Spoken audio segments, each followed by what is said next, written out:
4차 산업혁명 시대를 앞두고 다양한 분야들이 ICT 기술과 융합을 시도하고 있습니다. 그 대표적인 분야가 바로 의료 건강인데요. 이렇게 ICT를 활용한 새로운 의료 서비스를 두고 스마트 헬스케어라고 합니다. 네, 오늘 시간 속으로에서는 백롱민 분당 서울대병원 연구부원장과 함께 스마트 헬스케어와 미래에 대해서 이야기 나눠보겠습니다. 안녕하세요. 안녕하세요. 네, 자, 요즘 의료 ICT, 스마트 헬스케어라는 말을 많이 들을 수가 있는데 스마트 헬스케어가 어떤 개념인지부터 좀 쉽게 설명을 해주실까요? 네, 스마트 헬스케어는 헬스케어와 ICT 등의 디지털 테크놀로지를 융합해서 새로운 형태의 새로운 패러다임의 의료를 만든 걸 스마트 헬스케어라고 합니다. 이 모든 것의 바탕에는 데이터가 있는데 네. 의료는 실제로 이제는 뭐 다른 물리학이나 화학이나 천문학 같이 이미 데이터 사이언스입니다. 그러면 뭐 지금까지는 뭐 우리가 아프고 나서 병원에 갔다면은 미리 뭐 예측할 수도 있을까요? 물론이죠. 데이터가 있다면은? 물론이죠. 이 데이터들이 사실 2000년 전까지는 병원에서 생성되는 일부 아주 작은 뭐 혈압을 잰다든지 피 검사한다든지 해서 나온 데이터 일부만 가지고 있었는데 우리가 2000년에 우리 몸의 유전체 데이터를 이제 처음으로 알게 됐고 그 후에 모바일 디바이스 등이 나오면서 라이프로그나 환경이나 사회에서 생기는 데이터를 수집을 쉽게 하고 서로 인터랙션을 쉽게 하게 됐죠.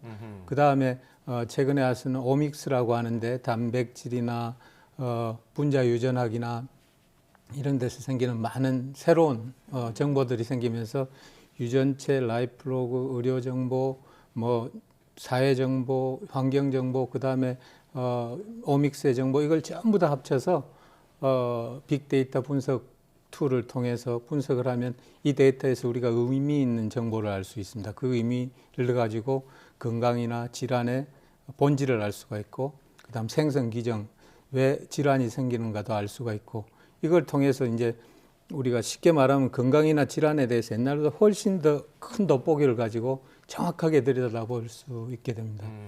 그래서 이제 빅데이터가 중요하다고 할 수밖에 없겠군요. 그렇죠.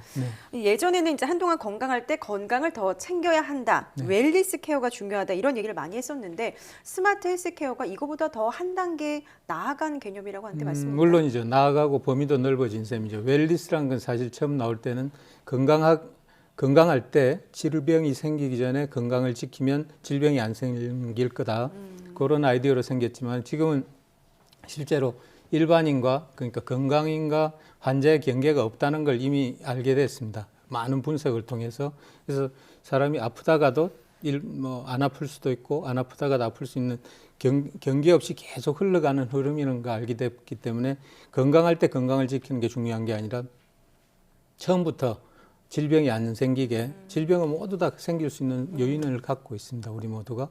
그래서 질병이 안 생기게 물론 건강관리도 하고 그렇게 해서 생기면 빨리 발견해서 치료하고 예방하고 그런 순조로운 선순환의 구조를 가자 이런 게 이제 스마트 헬스케어죠.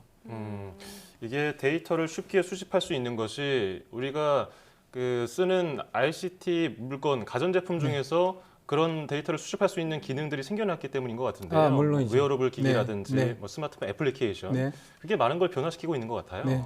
뭐 요새는 IoT라고 합니다만 처음 시작할 때는 우리가 웨어러블 디바이스라고 해서 시계 같은 거, 뭐 목걸이, 최근에는 머리에 쓰는 것, 양말 같이 신는 것, 뭐 귀에 다는 것, 심장에 붙이는 것 등등 뭐 콘택트 렌즈까지 별의별게 많이 생겼어요. 심지어는 영화 같이 이렇게 주사를 통해서 몸에 넣는 칩까지 나와서 앞으로의 그 웨어러블 디바이스나 IoT의 발전은 뭐 우리가 상상할 범위를 넘어갈 겁니다. 그렇게 해서 얻는 정보의 양이나 의미 있는 정보도 우리 지금 생각할 수 있는 것보다 훨씬 클 거고 그걸 바탕으로 이제 우리의 건강과 질병의 퇴치를 위해서 쓰는 거죠. 예, 이런 이제 ICT 기술 발전과 맞춰서 의료 분야에서도 여러 가지 지금 다양한 패러다임이 일어나고 있는 것 같은데요.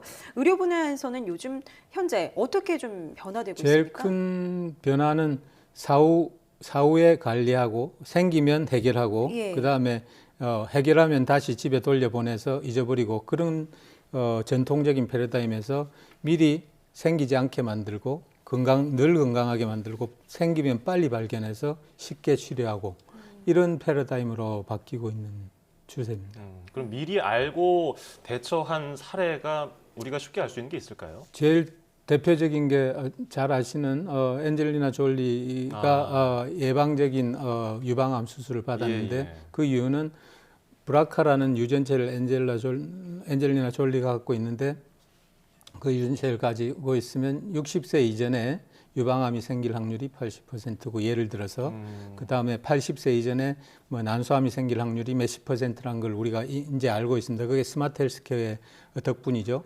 그래서 엔젤리나 졸리한테 이 사실을 가르쳐주고 해결책을 옵션을 1, 2 가르쳐준 거죠. 이렇게 해도 되고 아니면 수시로 건강관리를 받으면서 계속 살 수도 있다 했는데 엔젤리나 졸리는 수술을 통해서 아예 근원적인 치료를 선택한 겁니다. 그런 식으로 그럼 유방암이 생길 일이 없죠. 미리 예방적인 그렇겠네요. 처치를 했기 때문에 그런 식으로 유방암뿐만 아니라 요새는 뭐 폐암 뭐 등등 많은 암에서 그런 어프로치를 하고 있고 나가서는 만성질환에서도 당뇨나 고혈압 같은 만성질환에서도 같은 미리 질환을 유발하는 요인을 파악을 해서 그런 게 이제 만성질환에서는 체중이나 식이나 예, 예. 흡연, 뭐 알코올 또는 환경 뭐 이런 건데 그걸 미리 막으면 제 몸의 유전체는 쉽게 못 바꿔도 나머지 요인들을 바꿈으로써 질환을 미리 예방할 수가 있고 그 길로 안 가는 그런 게 이제 새로운 의료의 패러다임이죠. 예, 스마트 헬스케어의 대표적인 예를 들어주셨는데 인공지능이 이제 의료계에도 들어오는 것 같아요. 맞습니다. 왓슨이 의료를 시작했다는 의료 활동을 시작했다는 얘기도 들었는데 많은 변화가 올 것 같은데 어떻게 보세요? 물론입니다. ICT하고 의료는 이미 결합을 한 겁니다. 이를 뗄 수는 없고 두 개가 근데 많은 사람들이 두 개가 하나를 밀어내고 그러면 의사가 일자리가 없어지고 뭐 이런 이야기가 나서 전혀 그런 건 아니고 두 가지의 큰 축이면서 상호 보완적인 거고 서로가 모자란 걸 보태주는 역할입니다. 왓슨도 많은 분들이 오해를 하시는데 의사가 아닙니다. 왓슨은 정확히 말하면 우리가 CDSS라고 그러는데 임상 결정을 도와주는 시스템입니다. 그러니까 아주 우리한테 도움이 되는 좋은 도구일 뿐이지 왓슨 자체가 의사는 아닙니다. 그렇군요. 우리는 거기서 도움을 받아서 환자를 위해서 환자의 건강을 위해서 정확한 판단을 내리는 거죠. 그래서 어떤 사람이 의사가 없어지고 뭐 이런 이야기를 하지만 그건 예. 제 생각에는 가까운 미래 이야기는 아닐 것 같고 의사는 의사로서 할 일이 있고 IT는 IT로서 의료에서 기여할 바가 있어서 충분히 상호 보완적이고 서로를 돕는 그런 길이라고 생각합니다. 그렇군요. 그럼 이런 상황 속에서 이제 우리에게 남은 과제는 어떤 것들이 좀 있다고 꼽아볼 수가 있을까요? 스마트 헬스케어는 뭐 전 세계가 비슷한 선에서 지금 출발하고 있습니다. 하지만은 특히 우리가 바라는 연구하고 실제로 이걸 행하는 사람들이 바라는 거는 우리나라가 결코 뒤지지는 않았지만은 앞으로 가까운 미래에 누구보다 이걸 앞서려면 첫 번째는 우리 정부나 정책을 결정한 기관에서 투명하고 빠른 정책 결정을 해야 되고 그다음에 규제나 법이나 제도를 글로벌 스탠다드에 맞춰서 빨리빨리 변화를 시켜줘야 됩니다.